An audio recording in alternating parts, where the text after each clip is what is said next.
In this lesson, we're talking cross-note tuning, a tuning favored by Skip James. It's got that dark, eerie sound to it, and some cool licks kind of pop out on the fretboard when using this tuning. We're going to have a look at some of those licks as well as basically how to get into this tuning, and that's coming up next.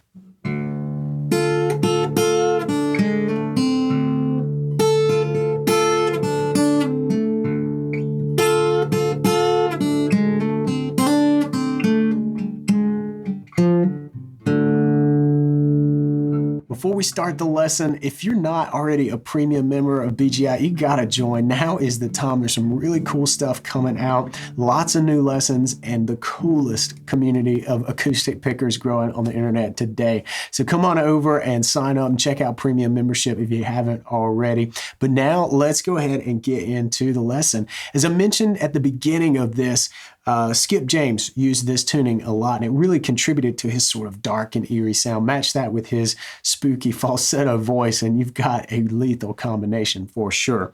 But let's get into the tuning, talk about it, and why it really has that sort of dark and eerie characteristic. Well, if you strum, I'm in the tuning now, and if you strum across all 6 strings, you get a minor chord. Specifically here, this is open D minor. So crossnote is another name for really this set of intervals, but we're in D minor. Let me talk about those intervals. We've got our root here, the D, then we've got an A note, which is the 5th. So that doesn't change. That's your 5th string in standard tuning, it's A. And then another D, again, doesn't change, but that's back to the root. Then we've got an F, which is interesting. This is the minor 3rd of D. Then we go back to an A for a 5th, and then we go to a root on top. So notes are D, A, D, F, A, D. The intervals, which are really important to understand, are root, 5th, root, minor 3rd, 5th, root. All right, let's get started breaking this down. But before we do, remember that this is an alternate tuning, and I'll point out why some things kind of work the way they do when we're tuned this way. For instance, when we start right out, we've got the 6th string ringing a D. And you may have noticed I never really call these strings by their pitch names, like E string, A string, D string. This is a great example of why, because we've just changed to D. So saying the E string and playing a D just creates a little bit of cognitive dissonance for me anyway. So I like to think of this as the 6th string. That's a constant. It's not going to change no matter how you tune your guitar. So there's a little sidebar for you. But we're going to let that 6th string ring out and kind of drone and decay over the measure here. Then we're going up here to this position. And if you've checked out the micro lick lessons, that might look familiar to you. But you might say, wait a minute, we played the micro licks in E, and you're right. But now that these 2 strings are tuned down a full step from B and E down to A and D, we can play that same micro lick over our D note in the same spot, okay? So before, the D micro lick would have been here. The D train whistle sound would have been here, but now we can move it up here. Okay, I hope that makes sense to you, but that's what makes this work in our familiar train whistle position here. So we start out.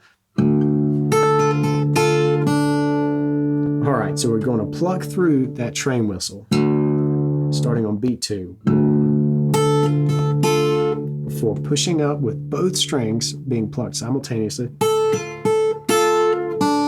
Roll through and hit the open 1st string. That gives you some time and space to move down to the 3rd position, the 3rd fret here, and hit that 3rd string, 3rd fret. Hammer up to the 4th, and then hit your 3rd fret on the 2nd. And by the way, play this super slow. It sounds so good and really kind of scary when you play this slow.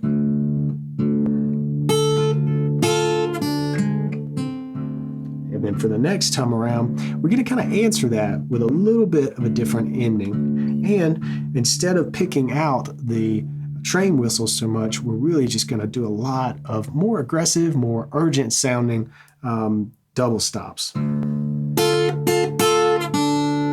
right, so did you catch that? We didn't pluck them separately, we plucked them together. And then our answer is a pull off from 5 to 3 on the second string to open.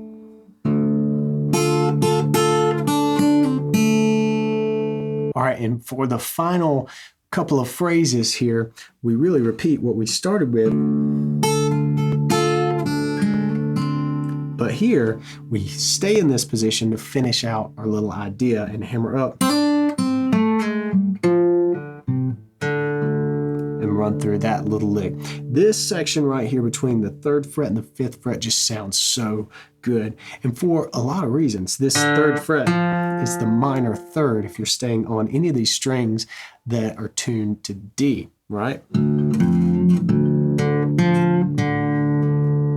All right, and then so up here would be the 4th. So these are really good tones to use in your licks.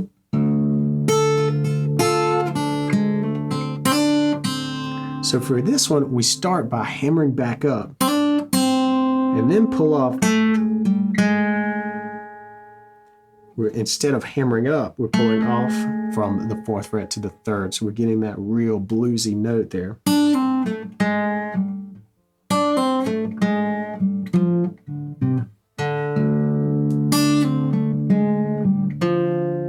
Then just walking down the 4th string. Open the 3rd fret of the 5th string, and then hit the open 4th for that D, that sort of home resolution. Then you can hit the 6th string. And from here, have some fun. I like to kind of strum out here. Something like this, just with the thumb, pushing through.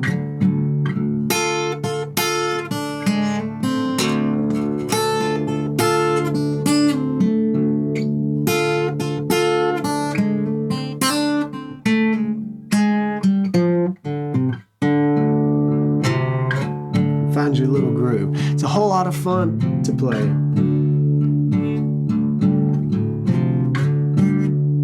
All right, I hope you enjoyed this lesson. There's definitely a lot of fun to be had in this open D minor or cross note tuning, depending on how you want to refer to it.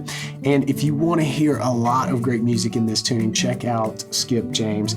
I'll list some songs below that have this tuning so you can really get a feel for it. But hopefully these few lick ideas get you moving around the fretboard in what may be an unfamiliar tuning. I know I like to play in open tunings, but I rarely get into this minor key tuning, this cross note tuning. But when I do, things just tend to take a different direction entirely. So if you're into experimenting and you haven't tried this cross note tuning, give it a shot. All right, that wraps up this lesson. Again, if you're not already a premium member, then what are you waiting for? It's time to jump in and find out what's happening inside BGI. Check it out, and don't forget to hit the subscribe button and give us a thumbs up on this video, and I'll see you back here next Tuesday for another cool acoustic blues. Until then, play on.